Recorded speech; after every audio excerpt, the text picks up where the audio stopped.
İsrailler savaşın ardından net bir şekilde gördüler ki NATO'dan Türkiye bir şekilde çıkmalı veya Amerika NATO'dan bir şekilde çıkmalı ki ileride çıkabilecek muhtemel bir İsrail-Türkiye savaşında Amerika'yı yanlarına alabilsinler. Trump, İsrail'in Türkiye ile savaşabilmesi için NATO'dan ayrılmak istiyor. Eğer buna ihtimal vermiyorsanız ABD'den gelen açıklamalara bakıp bir daha düşünün. Ayyuka çıkan bu söylemin arka planını Doktor Muhammed Mazhar Şahin ile konuştuk. Ülkemize yönelen 4 adet füze oldu biliyorsunuz. Bu 4 füzeyi Doğu Akdeniz'deki NATO hava savunma sistemleri Türkiye'ye girmeden imha etti. Bu da ileriki süreçte çıkması muhtemel bir İsrail-Türkiye savaşında NATO müttefiki olan, NATO'nun en güçlü ikinci ordusuna sahip olan Türkiye'ye yönelik İsrail'in herhangi bir saldırı gerçekleştirmesini mümkün kılmıyor. Çünkü bu saldırılar doğrudan NATO tarafından, NATO'nun hava savunma sistemleri tarafından imha edilecek. Elbette ki Amerika'daki Siyonist lobi ve Amerika'da varlığı bulunan İsrailliler bir şekilde NATO ile Türkiye arasında uzun yıllardır fitne atmak istiyordu.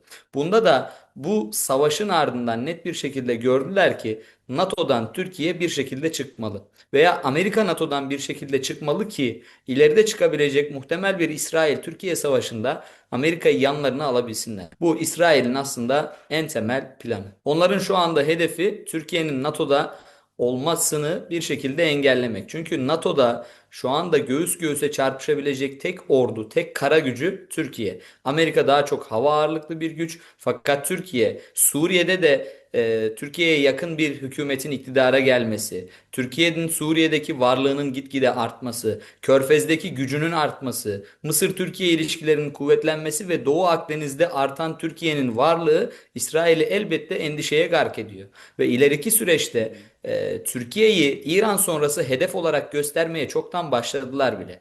Onun bir şekilde zemininin hazırlanması gerekiyor ve buna da en büyük engel Türkiye'nin NATO'daki müttefikliği veya Amerika'nın da aynı şekilde NATO'da bulunması. Bu ikisinden birini bir şekilde NATO'dan çıkarması gerekiyor. İsrail'in zihin dünyasındaki Türkiye savaşı algoritması ve bunu gerçekleştirmek için de hem Trump üzerinden hem Amerika üzerinden, Siyonist lobi üzerinden bir şekilde Türkiye'ye baskı yapmayı hedefliyor. Veya NATO ile Amerika arasına özellikle İran Savaşı'nda giren o büyük bir problem ki İran'a NATO destek olmak istemedi İran konusunda Amerika'ya. Bunun ortaya çıkmasıyla beraber NATO ile Amerika arasında da belli kopuşlar meydana geldi. İsrail ve Siyonist lobinin temel hedefi NATO ile Amerika'ya, NATO ile Türkiye'ye arasında bir mesafe oluşturmak. Alınan son karara göre Amerika'da Trump her ne kadar da ben istersem NATO'dan çıkarım, senatoya ihtiyacım yok dese de senatoda 3'te 2 çoğunluğa ulaşamaz ise NATO'dan çıkmayla ilgili herhangi bir karar alamaz. Fakat şu anda biz Amerika'da İsrail mesele olduğu zaman, İsrail'in bölgedeki menfaatleri mesele olduğu zaman hiçbir senato kararının tanınmadığını net bir şekilde görebiliyoruz. Onun için Trump'ın bir delilik yapıp NATO'dan çıkması muhtemel. Çünkü NATO ülkeleri Trump'ın yanında İran konusunda durmadı. Trump ve Rubio bu konuda çok haksız. Bir defa Türkiye ile Amerika'yı bu noktada kıyaslayalım. Bu savaş içerisinde İran'dan Türkiye'ye gelen 4 füzeyi NATO havada imha etti. Çünkü burada Türkiye bir tehdit altında oluşan durumdaydı. Ancak Amerika kendisine bir saldırı olmadan doğrudan İran'a yönelik bir saldırı gerçekleştiriyor. Ve NATO'nun herhangi bir maddesiyle bu yaptığı eylem uymuyor. Yani bir ülke Amerika'ya saldırırsa NATO müttefiklerinin hepsi elbette ki onu korumak için harekete geçer. Çünkü bu NATO'nun 5. maddesindeki net bir uyarı. Fakat Amerika doğrudan bir savaş başlatıyor ve bu savaşa girerken NATO'nun rızasını da desteğini de almıyor. Hatta NATO'dan itiraz da görüyor. Fakat NATO'yu baskılayıp bir şekilde bu savaşa sokmak istiyor. NATO'yu çoğu zaman Trump kendisinin yönlendirdiğini, kendisinin aslında orayı domine ettiğini ve diğer ülkelerin herhangi bir desteği olmadığını söylemişti. Oysa şimdi neden NATO'ya ihtiyaç duyuyor?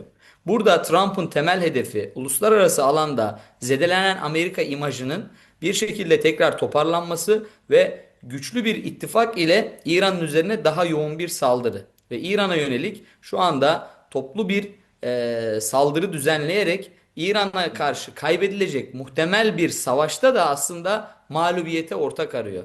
Ama şu anda Trump'ın ve Rubio'nun ve Amerika sisteminin NATO'dan beklediği şey NATO'nun kurulması ve idare edilmesiyle ilgili herhangi bir maddeye kesinlikle uymuyor. Senaryo üzerinden konuşacağız bu sefer. Diyelim ki ABD NATO'dan ayrılma kararı aldı ve ayrıldı. Kısa vadede bölgemizde ya da Türkiye açısından nasıl bir senaryo bekliyor bizi? Neler olabilir, neler yaşanabilir? Şimdi özellikle NATO'daki Amerika'nın mevcudiyeti Rusya'ya karşı kurulmuş olan bu paktın ve Rusya'ya, Çin'e ve İran'a özellikle bugünlerde gördüğümüz kurulmuş olan bu paktın en büyük ülkesinin bu pakttan ayrılması demek. Ve zaten birçok Avrupa ülkesi Rusya'dan korunmak için Amerikan şemsiyesi altına girmeyi hedeflediğinden dolayı NATO'ya gelmiş durumdaydı.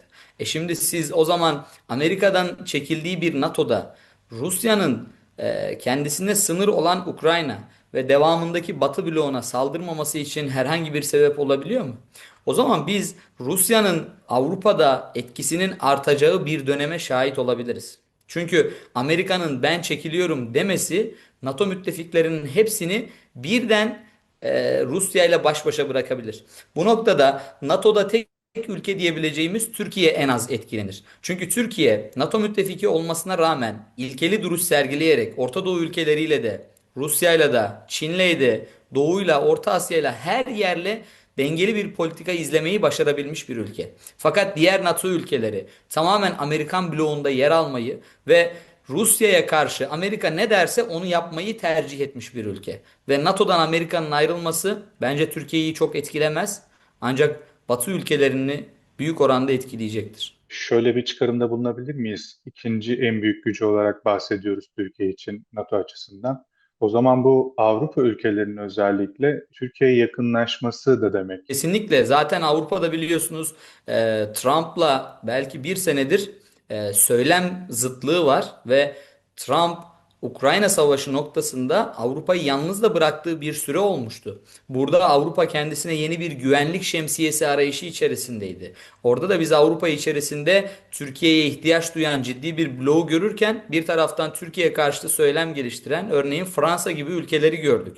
Şimdi Amerika'nın NATO'dan çıkması Avrupa'nın güvenliğinin yeniden temin edilmesi için NATO'nun en büyük ikinci ordusu olan ve en güçlü ülkesi artık konumunda olacak olan Türkiye'ye ihtiyacı beraberinde getirecektir. Fakat o durumda Türkiye'nin vereceği cevap oldukça önemlidir. Çünkü NATO'dan ayrılmış bir Amerika ileriki bir süreçte çıkması muhtemel bir İsrail-Türkiye savaşının hazırlığını da beraberinde getirecektir. Çünkü NATO artık herhangi bir müttefikini koruyamayacak duruma gelecektir. Çünkü en önemli halkayı oradan çektiğiniz anda en önemli halka haline Türkiye Cumhuriyeti gelecek.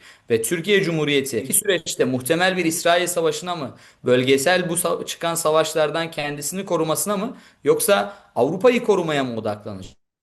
Burada odak noktası Türkiye'nin daha çok ileride çıkması muhtemel bir İsrail Savaşı'na hazırlık ve Orta Doğu ve Körfez ülkelerinde kuracağı yeni güvenlik mimarisine destek olacaktır. Ve burada Avrupa Birliği'nin Türkiye ihtiyacını da aslında ne kadar dikkate alacak Türkiye bunu da görmek gerekiyor. Amerika'nın mevcudiyeti bulunan bir NATO'da Türkiye'nin mevcudiyetinin devamı gereklidir.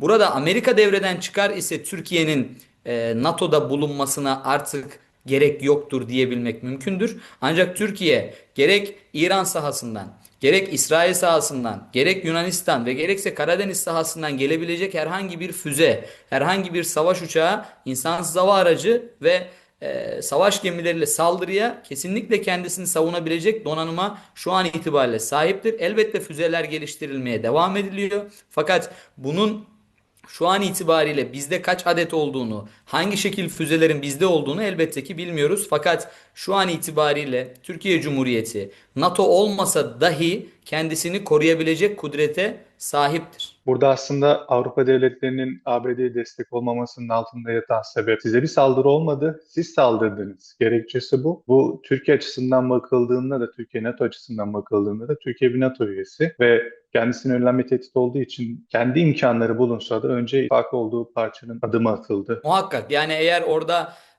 NATO üyesi bir ülke olmasa kendi hava savunma sistemlerimiz geliştirmekte olduğumuz ve geliştirmiş olduğumuz hava savunma sistemleri bu füzeleri çok rahat bir şekilde imha edebilecek güce sahipti.